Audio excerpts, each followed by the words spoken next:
بسم اللہ الرحمن الرحیم۔ السلام علیکم۔ مکتب غامدی کی ایک اور نشست میں خوش آمدید۔ سلسلہ گفتگو 23 اعتراضات کی سیریز میں جاری ہے اور آج اس سلسلے کی ہم قسط نمبر 99 شروع کرنے جا رہے ہیں۔ قرات کے اختلاف کا موضوع زیر بحث ہے۔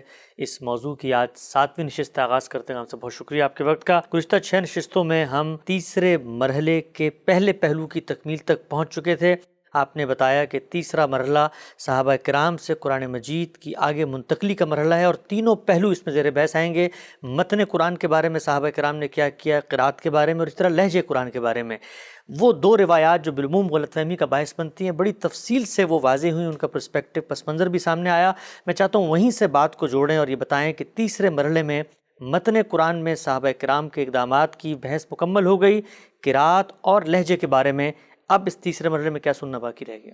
ہم تیسرے مرحلے میں، یہ دور صحابہ ہے، میں عرض کر چکا ہوں، اور یہ بات بھی میں نے واضح کر دی تھی کہ یہ کم و بیش 50 سال کا عرصہ ہے۔ جی، رسالت مآب صلی اللہ علیہ وسلم دنیا سے رخصت ہوئے ہیں، صحابہ کرام نے نظم سنبھالا ہے، یہ نظم سیدنا معاویہ کے دور تک انہی کے پاس رہا ہے۔ اس میں قرآن مجید کے آگے منتقل ہونے کے لیے جو طریقہ اللہ کے پیغمبر نے اختیار کیا تھا اسی طریقے کی پیروی کی گئی ہے۔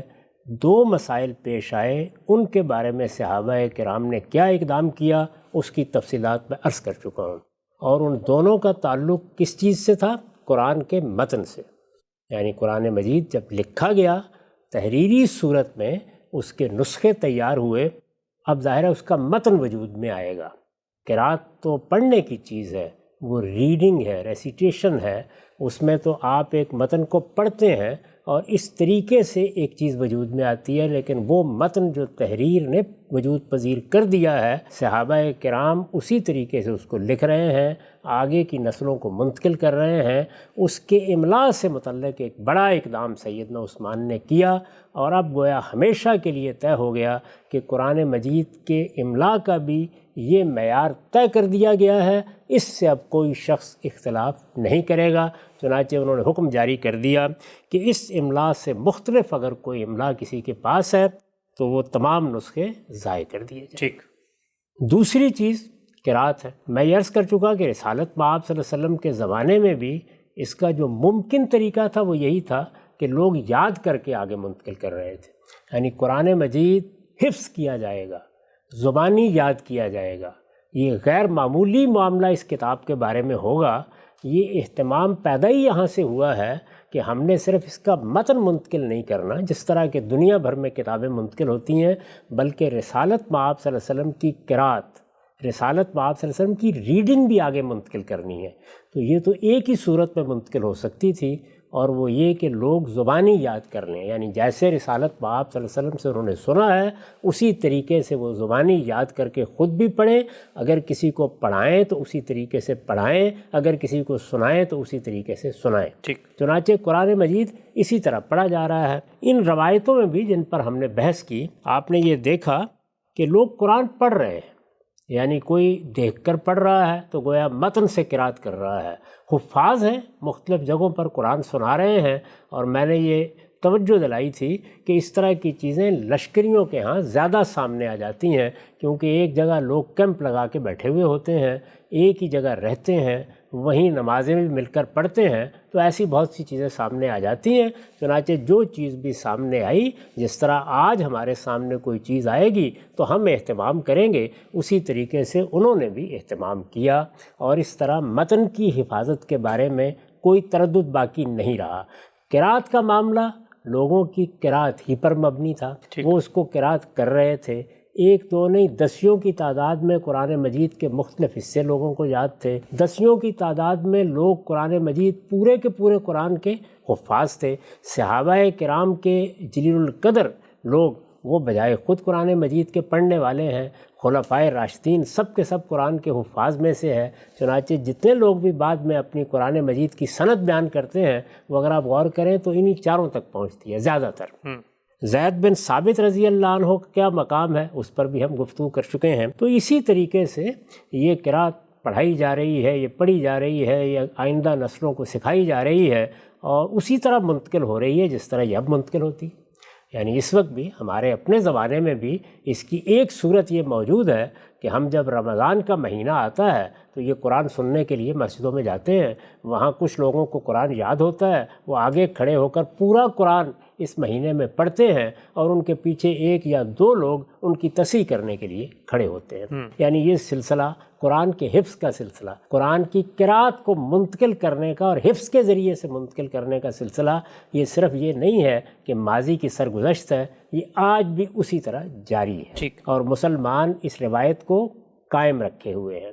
تو صحابہ کرام کے دور میں جب 50 سال تک عرضہ اخیرہ کی قرأت کو انہوں نے رواج دیا، اور یہی قرینے کی آس بھی ہے کہ ایسے ہی ہونا چاہیے، یعنی روایت ہو رہی ہے، قرأت ہو رہی ہے، قرآن پڑھا جا رہا ہے، تو اب صرف یہی ہونا تھا نا کہ عرضہ اخیرہ کی قرأت نے جو ترتیب اب سامنے قرآن کی لا کر رکھتی ہے اور جہاں جہاں کوئی تغیر کرنا تھا وہ کر دیا ہے، تو اب عرضہ اخیرہ کی قرأت کو سامنے رکھ کر مسلمان اس کو پڑھیں، مسلمان اس کو سنیں، مسلمان اس کو سنائیں اور خلفائے راشدین بھی اسی کا اہتمام کریں۔ تو 50 سال کا یہ عرصہ جیسے کہ میں نے عرض کیا یہ گزرا، اس کے خاتمے پر اب تابعین ہیں جو اس پر تبصرہ کریں گے، یا صحابہ میں سے کوئی تبصرہ کرے گا کہ اس میں کیا کامیابی ہوئی۔ قرآن مجید رسالت مآب صلی اللہ علیہ وسلم کے زمانے سے پڑھا جا رہا ہے، عرضہ اخیرہ کی قرأت یہ ایک نئی چیز تھی جو آخری سال میں ہوئی۔ ہم یہ بتا چکے ہیں کہ رسالت مآب صلی اللہ علیہ وسلم کی وفات جس سال میں ہوئی ہے اسی میں عرضہ اخیرہ کی قرأت بھی ہوئی اور 2 مرتبہ قرآن مجید پڑھا گیا۔ جبریل نے بھی پڑھ کے سنایا اور رسول اللہ صلی اللہ علیہ وسلم نے بھی پڑھ کے سنایا، صحابہ نے بھی سنا، پھر خلفائے راشدین نے پڑھنا شروع کر دیا، صحابہ نے پڑھنا شروع کر دیا۔ یہ بات تو ایک بالکل عقلی اور علمی بات ہے، جو چیز آج ہو رہی ہے ظاہر ہے اسی وقت بھی وہی ہوئی اور وہی ہونی بھی چاہیے تھی، لیکن پھر نتیجہ کیا نکلا؟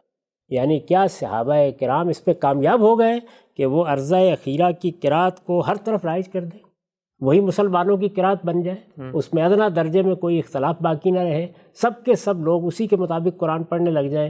اس کے لیے تاریخ کی مراجعت کریں گے، اور میں عرض کر چکا ہوں کہ ہماری اس دور کی تاریخ وہ روایاتی کی صورت میں ہے، اخبار احاد کی صورت میں ہے، تو میں آپ کے سامنے وہ چیزیں رکھ دیتا ہوں جس میں وہ تصویر ہمارے سامنے آ جاتی ہے۔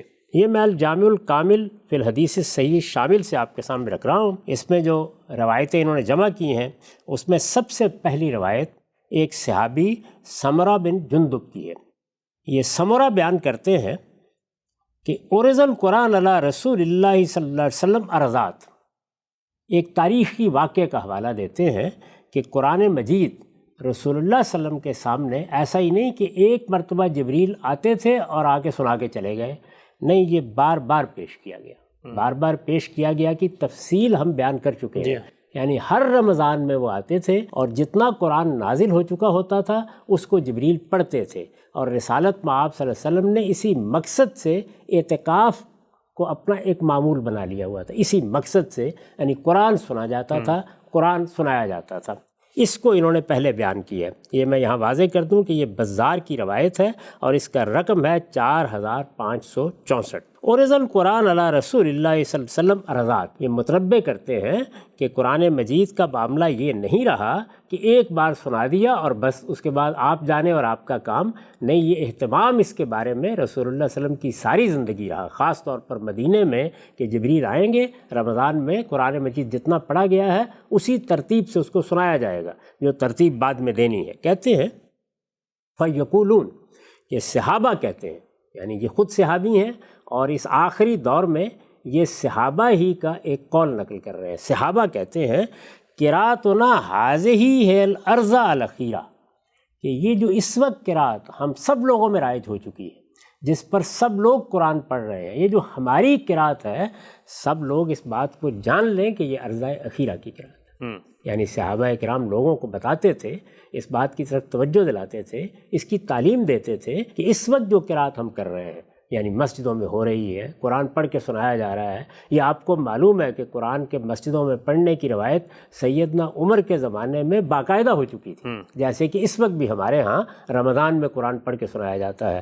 تو وہ سب جو صورتحال اس وقت دیکھ رہے ہیں اس کے بارے میں کہتے ہیں کہ صرف میں ہی نہیں اس بات کی گواہی دے رہا، بلکہ صحابہ کرام بھی عام طور پر لوگوں کو یہ توجہ دلاتے ہیں کہ یہ جو ہماری اس وقت قرأت تم سن رہے ہو، یہ قرأت کون سی قرأت ہے؟ یہ وہی عرضہ اخیرہ کی قرأت ہے۔ تو اس کا مطلب ہے کہ عرضہ اخیرہ کی قرأت اب قرات تو نہ ہو چکی ہے، ہماری قرات ہو چکی ہے۔ اچھا، یعنی رسول اللہ صلی اللہ علیہ وسلم سے ہم نے سنی تھی، اس کے بعد ہم سب نے اس کو اختیار کر لیا، اور اس کے بعد اب ہم جب قرآن پڑھتے ہیں یا تم ہم سے قرآن سنتے ہو تو جو قرات، جو ریڈنگ تمہارے سامنے آتی ہے، یہ وہی عرضہ اخیرہ کی قرات ہے۔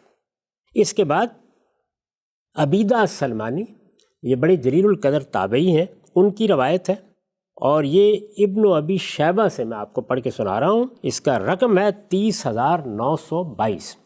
یہ کہتے ہیں القراء التی عرضت علی النبی صلی اللہ علیہ وسلم فی العام الذی قبض فیہ ہی القراء التی یقرؤها الناس اليوم۔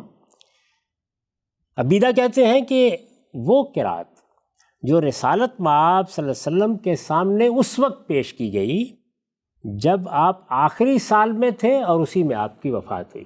فی العام الذی قبض فیہ، یعنی جس سال میں آپ کی وفات ہوئی اس میں جو قرات آپ کے سامنے پیش کی گئی کی وضاحت ہم کر چکے ہیں، بار بار کر رہے ہیں۔ یعنی رسول اللہ صلی اللہ علیہ وسلم کو جبریل نے پھر قرآن پڑھ کر سنایا، عرضہ اخیرہ کی پوری قرات جبریل نے کی اور رسول اللہ صلی اللہ علیہ وسلم نے سنی۔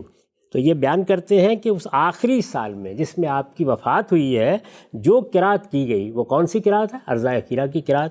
کہتے ہیں وہ قرات وہی ہے التی یقرؤها الناس اليوم، جس کو لوگ اب پڑھ رہے ہیں۔ اچھا، یعنی ہمارے زمانے میں اب وہ لوگوں کی قرات بن چکی ہے، لوگوں نے اس کو اختیار کر لیا ہے۔ میں نے توجہ دلائی تھی کہ یہ دور ہے صحابہ کا، جب تک اس میں سب لوگوں کی قرات کوئی چیز نہیں بنے گی، سب لوگوں کی کتاب کوئی کتاب نہیں بنے گی، اس کو وہ اللہ کی کتاب کی حیثیت سے قبول نہیں کریں گے، تو اجماع اور تواتر کے پہلے مرحلے کی ابتدا نہیں ہو سکے۔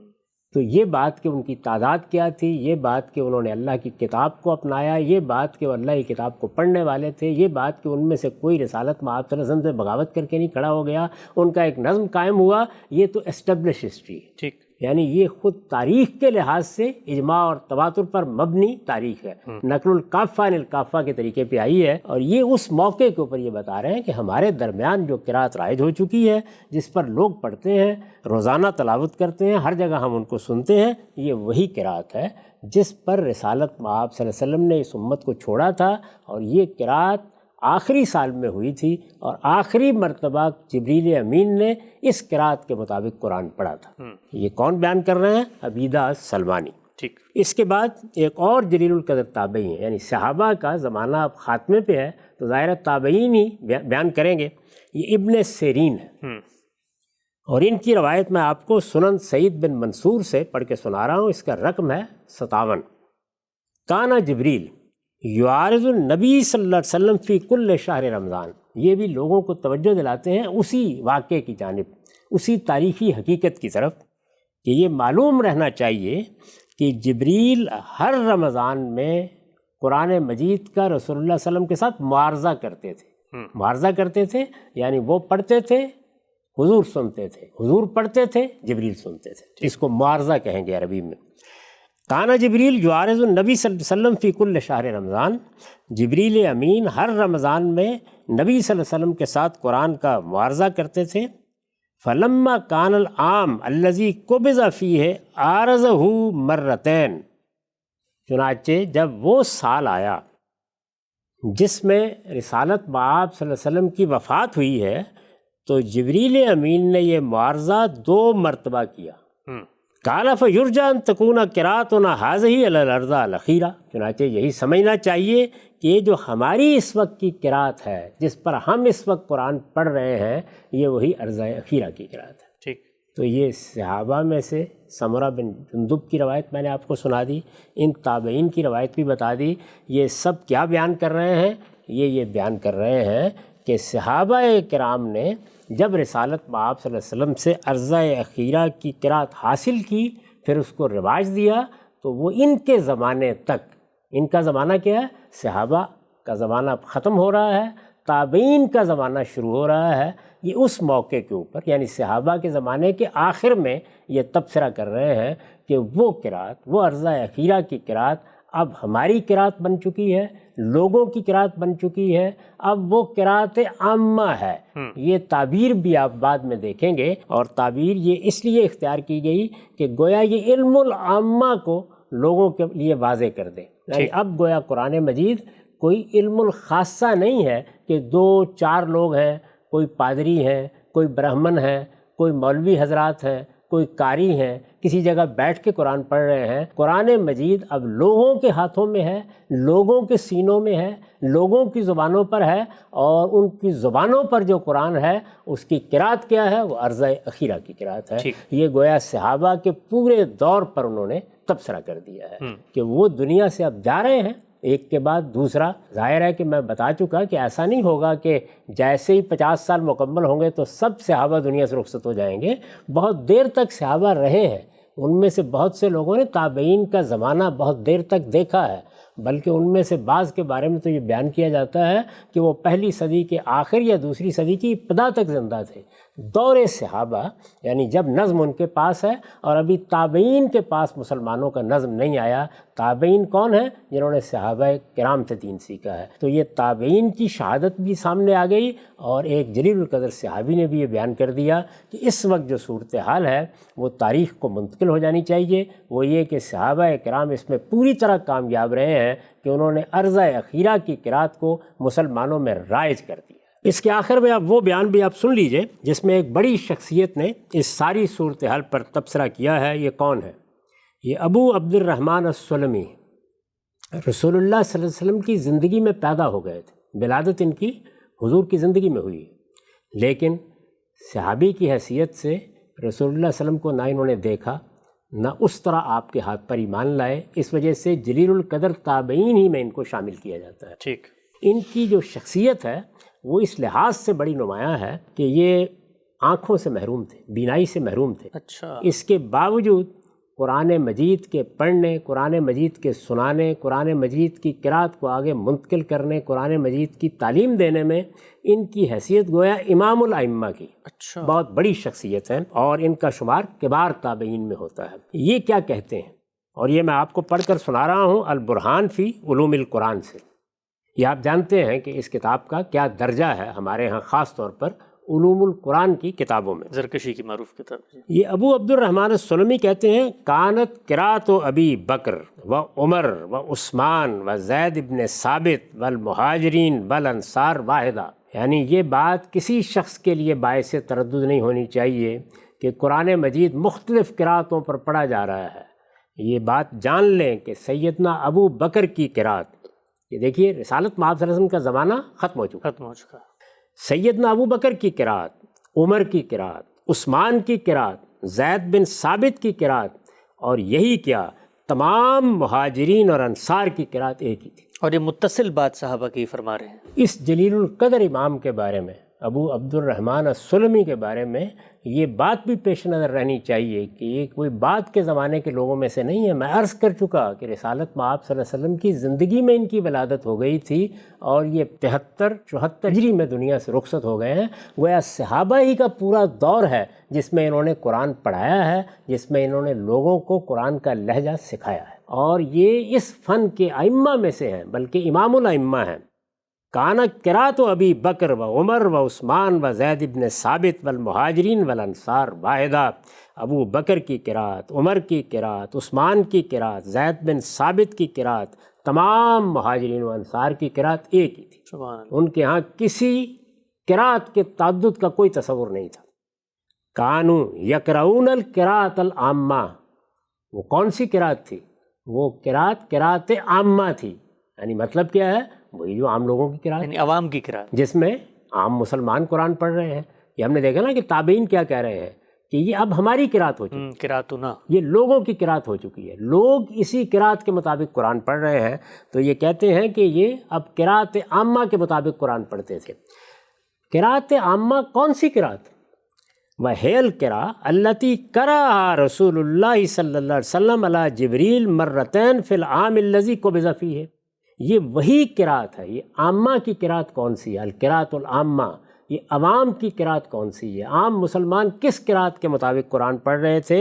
یہ وہی قرأت ہے جس پر جبریل امین کے سامنے رسالت مآب صلی اللہ علیہ وسلم نے 2 مرتبہ قرآن پڑھا، یعنی جبریل امین کو قرآن پڑھ کے سنایا۔ کب؟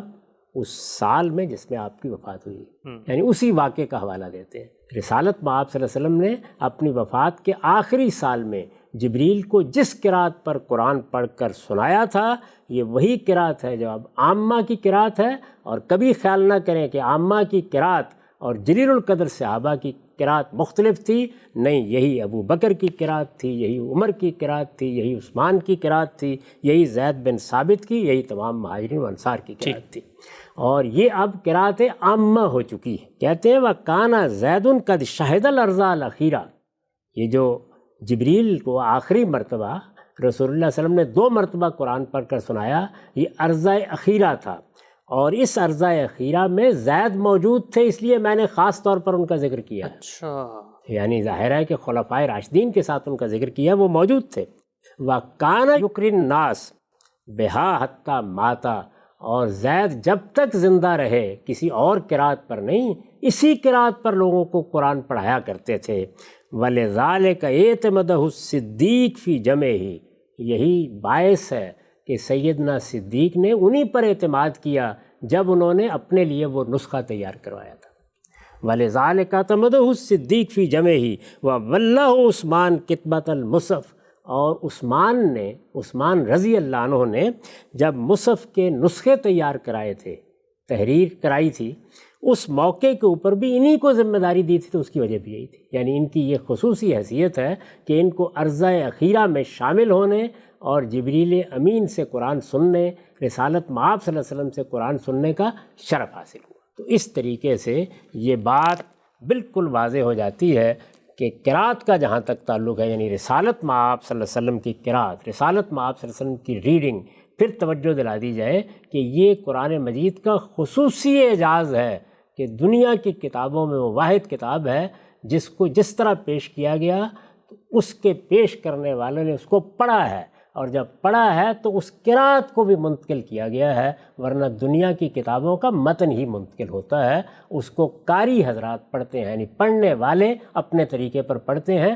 سب کتابوں کا معاملہ یہی ہے، قرآن کی قرأت اس طریقے سے منتقل ہوئی، اور اس طریقے سے عرضہ اخیرہ کی قرأت صحابہ کے دور میں ہر طرف رائج ہو گئی، اور تابعین نے اسی قرأت کے مطابق قرآن پڑھنا سیکھا۔ ٹھیک، آپ ایک توضیحی پہلو یہاں پر میں مختصر پوچھنا چاہتا ہوں آپ سے، یہ جو صحابہ کرام سے آگے منتقل ہوا ہے قرآن، تیسرے مرحلے کی اس دوسری پہلو کو ہم دیکھ رہے ہیں، متن قرآن کے بعد قرأت کے معاملے کو، ایک بحث کی جاتی ہے کہ اصل کیا تھی صحابہ کے نزدیک، متن اصل تھا، قرأت اصل تھی؟ یہ تصویر آپ نے بتائی ہے، اس میں تو کسی ایک کو اصل بنانے کی پوری بحث ختم ہو جاتی ہے، اس لیے کہ پیرلل دونوں کام ہو رہے ہیں، متن کا بھی معاملہ ہو رہا ہے، اور متن تو ظاہری بات ہے لکھا اس لیے جا رہا ہے کہ اس کو پڑھا جائے، تو قرأت اور متن دونوں ہی پیرلل چل رہے ہیں، اس میں کوئی اوپر کوئی نیچے نہیں ہے۔ یہ جو متن کا لفظ ہم نے استعمال کیا وہ تو اس لیے وجود میں آیا کہ لکھا گیا ہے۔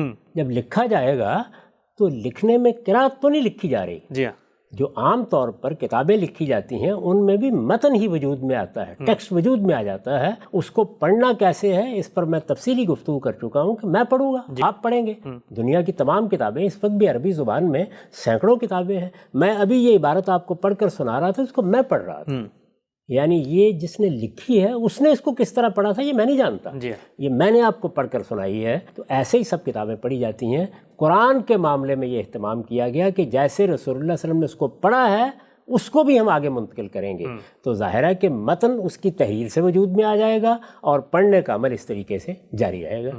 تو 2 چیزیں تھیں، یعنی ہم نے پہلے یہ بتایا کہ قرآن کا جو متن تحریر سے وجود میں آیا اس میں صحابہ کرام نے کیا کیا، اور وہ کس طرح سے اجماع و تواتر کے پہلے مرحلے میں لوگوں کو منتقل کیا گیا۔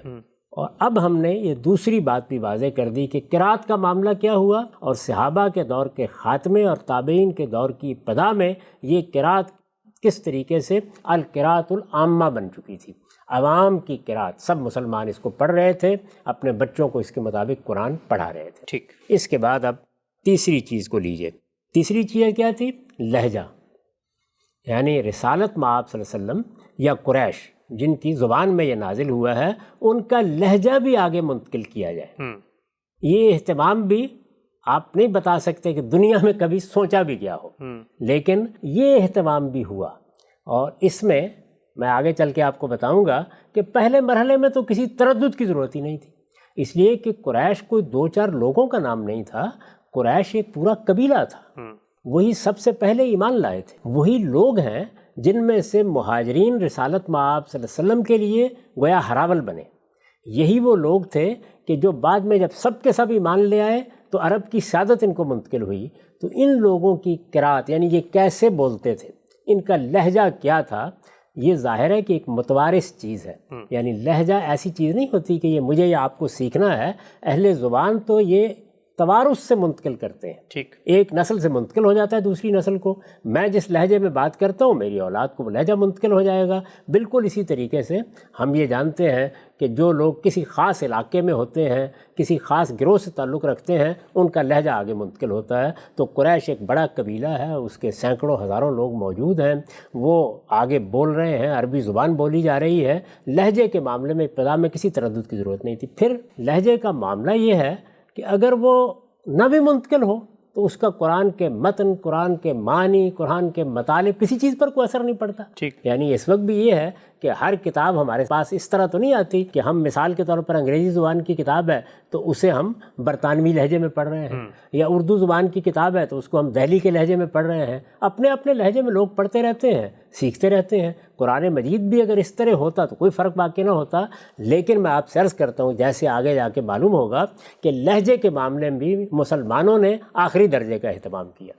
اس اہتمام کا معاملہ یہ ہوا کہ جیسے جیسے لوگ مسلمان ہوتے چلے گئے، اب قریش کے علاوہ باقی قبائل کے لوگ بھی مسلمان ہو رہے ہیں، بلکہ رسول اللہ صلی اللہ علیہ وسلم کی زندگی میں بہت بڑی تعداد میں مسلمان ہو گئے تھے۔ لہجوں میں فرق تھا، یہ ہم جانتے ہیں، ہمیں عربی زبان کا جتنا علم ہے اس کی بنیاد پر ہمیں معلوم ہے کہ مختلف قبائل کے لہجوں میں کیا کیا فرق تھے، اس کی تفصیلات آپ کو نحو کی کتابوں میں، اسی طرح ادب کی کتابوں میں مل جاتی ہیں۔ اس کے ساتھ اللہ کا دین صرف عربوئی کے لیے تو نہیں رہا، وہ اس سے باہر نکلا، عجم کے لوگ بھی اب اس کو مان رہے ہیں، اس پر ایمان لا رہے ہیں، ان کے لیے بھی قرآن اللہ کی کتاب ہے، انہیں بھی قرآن پڑھنا ہے، انہیں بھی قرآن سیکھنا ہے۔ اب یہ صورتحال ہے تو ظاہر بات ہے کہ ان کا لہجہ تو وہ نہیں ہے، یعنی وہ تو عرب لہجہ بھی نہیں جانتے، کجا یہ کہ قریش کے لہجے کو جانے۔ تو اس دور میں پھر بہت سے لوگ ایسے تھے جنہوں نے اپنے شوق سے آگے بڑھ کر یہ اہتمام کیا کہ وہ لوگوں کو یہ سکھائیں گے۔ اچھا، یعنی گویا یوں سمجھ لیجئے کہ ایک ضرورت پیدا ہوئی، تو اس ضرورت کے لیے جس طرح اب اہل علم پیدا ہوتے ہیں یہی ہوتا ہے نا، یعنی یوں تو نہیں ہوتا کہ جیسے بچے پیدا ہوتے ہیں تو کوئی حکومت آتی ہے اور وہ کہتی ہے ہمیں اتنے علماء آپ کے ہاں سے اٹھا لینے ہیں۔ لوگ اپنے شوق سے دین کے عالم بنتے ہیں، لوگ اپنے شوق سے قرات سیکھتے ہیں، لوگ اپنے شوق سے قرآن حفظ کرتے ہیں۔ تو بعض لوگوں نے آگے بڑھ کر اس کو ایک علم اور فن کے طور پر اختیار کر لیا کہ وہ قرآن پڑھائیں گے، اور جب قرآن پڑھائیں گے تو ظاہر ہے کہ اس سے دونوں فائدے حاصل ہوں گے، وہ عرضہ اخیرہ کی قرات بھی آگے بچوں کو منتقل ہوگی، یا پڑھنے والوں کو منتقل ہوگی، یا نئے مسلمان ہونے والوں کو منتقل ہوگی، اور اس کے ساتھ وہ عرب لہجہ بھی سکھاتے تھے۔ یعنی یہ بتاتے تھے کہ اس میں الفاظ کس طریقے سے ادا کیے جائیں گے، حروف کے مخارج کیا ہوں گے، ان میں کہاں نرمی ہوگی کہاں شدت ہوگی، یہ سب چیزیں وہ سکھاتے تھے۔ یعنی جو گویا قریش کا لہجہ تھا وہ اب تعلیم کا بھی ذریعہ بن رہا تھا اس کے ساتھ۔ چنانچہ یہی ابو عبد الرحمن السلمی جو ہیں، انہوں نے سب سے پہلے اس کی ابتدا کی ہے کوفہ میں۔ ان کے بارے میں آپ کو ایک روایت سنا دیتا ہوں۔ یہ کس نے بیان کیا ہے؟ یہ السبع فی القراءات کے مصنف ابو بکر بن مجاہد نے اپنی کتاب کی پہلی جلد میں نقل کی ہے۔ جی، کہتے ہیں کہ اول من اقرا بالکوفہ القراء التي جمع عثمان رضی اللہ تعالی عنہ الناس علیہ ابو عبد الرحمن السلمی، یعنی وہ پہلا شخص سب سے پہلے جس نے کوفے میں اس قرات کی تعلیم دی جس پر عثمان رضی اللہ عنہ نے لوگوں کو جمع کیا تھا، وہ ابو عبد الرحمن السلمی ہی تھے۔ ٹھیک، تو یہ گویا ان لوگوں میں سے ہیں۔ اس سے یہ صاف معلوم ہوتا ہے کہ دوسرے شہروں میں بھی ایسے ہی ہوا، یعنی وہاں پر بھی کچھ لوگوں نے اپنے مستقر بنا لیے، وہاں پر بھی وہ تعلیم دینے لگ گئے۔ انہوں نے کیا کیا؟ یہ ایک طرف تو عرضہ اخیرہ کی قرات سناتے تھے، اور اس میں یہ بات بھی واضح ہوئی کہ سیدنا عثمان نے جس طریقے سے یہ اہتمام کیا کہ قرآن کا املا ایک ہو جائے، بالکل اسی طریقے سے یہ کردار بھی ادا کیا کہ قرات کے معاملے میں بھی جگہ جگہ قاری جائیں اور وہ لوگوں کو تعلیم دیں۔ گویا صحابہ کرام نے خاص طور پر اہتمام کیا کہ اب قرآن مجید کی قرأت بھی سکھائی جائے اور اس کا لہجہ بھی سکھایا جائے۔ ٹھیک۔ تو یہ لہجہ سکھایا جاتا تھا، یہ لہجہ ہے جو ہم آج بھی سیکھتے ہیں۔ ہمارے ہاں جب بچوں کو تجوید سکھائی جاتی ہے تو یہ کیا چیز ہے، آپ نے دیکھا ہوگا نا، ان کو بتایا جاتا ہے کہ مخارج کیا ہیں، غنہ کیسے حروف کرنا کی آوازیں کہاں سے نکلنی ہیں، یعنی اگر کوئی لفظ بولنا ہے یا اس کے حروف ادا ہونے ہیں تو ان کا ادا کرنے کا طریقہ کیا ہوگا، تو یہ طریقہ کیا ہے، اس میں معیار کیا چیز ہے، وہی قریش کا لہجہ، وہی عرب لہجہ، یہ ہم آج بھی اپنے بچوں کو سکھاتے ہیں۔ اس کی ابتدا اس طریقے سے کر دی گئی تھی۔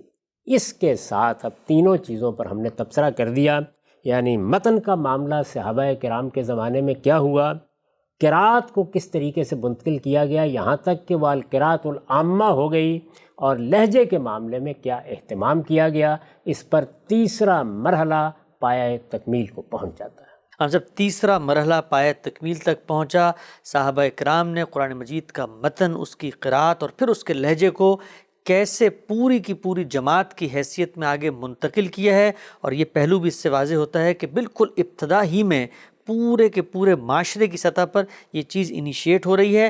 آگے بڑھائیں گے اس بحث کو، جاننے کی کوشش کریں گے کہ اس کے بعد چوتھا مرحلہ کیا ہے، صحابہ کرام کے بعد جب یہ تابعین تک پہنچ گیا تو اس کے بعد کیا ہوا، ہم تک یہ قرآن کیسے پہنچتا ہے، اس پورے باب میں کیا چیزیں ہیں جو پیش نظر رکھنی چاہیے۔ بحث آگے بڑھے گی، وقت یہاں ختم ہوتا ہے، دوبارہ حاضر خدمت ہوں گے، اب تک آپ کو بہت شکریہ۔